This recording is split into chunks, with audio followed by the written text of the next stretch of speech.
क्या इजराइल और तुर्की के रिश्ते इतने खराब हो चुके हैं कि अब तुर्की हमास इजराइल युद्ध के बीच में इंटरवीन कर सकता है, हस्तक्षेप कर सकता है? ऐसा ही कहा है तुर्की के राष्ट्रपति रेसेप एर्दोआन ने। उन्होंने कहा है कि हमें स्ट्रांग होना होगा और जब हम आर्मीनिया अजरबैजान के बीच में इंटरवीन कर सकते हैं तो इसमें क्यों नहीं।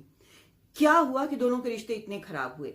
जब 1949 में तुर्की ने मान्यता दी थी इजराइल को, तो वो मुस्लिम बहुल देश पहला ऐसा था जिसने ऐसा किया था। उसके बाद दोनों के रिश्ते बहुत अच्छे थे, चाहे वो पर्यटन हो या रक्षा सहयोग हो। बायलैटरल ट्रेड में, द्विपक्षीय व्यापार में क्षेत्र में सबसे बड़े पार्टनर थे। लेकिन धीरे धीरे करके और खासकर रेसेप एर्दोआन के सत्ता में आने के बाद से रिश्ते खराब होते गए। कई ऐसी घटनाएं हुई जिसके कारण ये हुआ। एक तो 2008-9 का इजराइल गाजा युद्ध, दूसरा 2010 का तुर्की के सहयोग से समुद्र में मानवीय सहायता ले जा रहे 6 जहाजों पर इजराइल का हमला, जिसमें कुछ लोग मारे भी गए थे।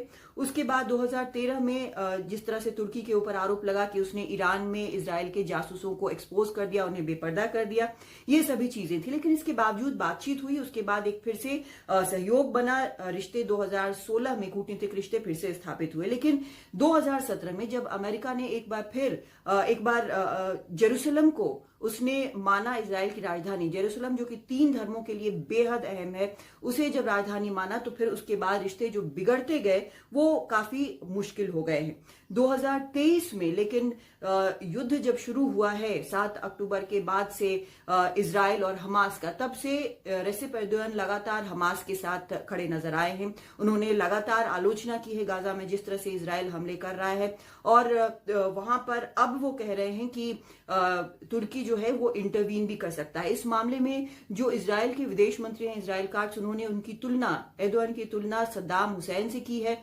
ये भी कहा है कि नेटो को अपनी सदस्यता उनसे वापस ले लेनी चाहिए, तुर्की की सदस्यता वापस ले लेनी चाहिए।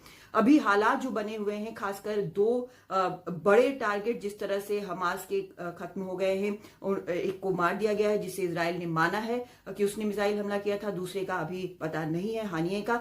लेकिन हालात अभी बेहद मुश्किल नजर आ रहे हैं, जिससे ये खतरा बना हुआ है कि पूरे क्षेत्र में बड़ा युद्ध फैल सकता है।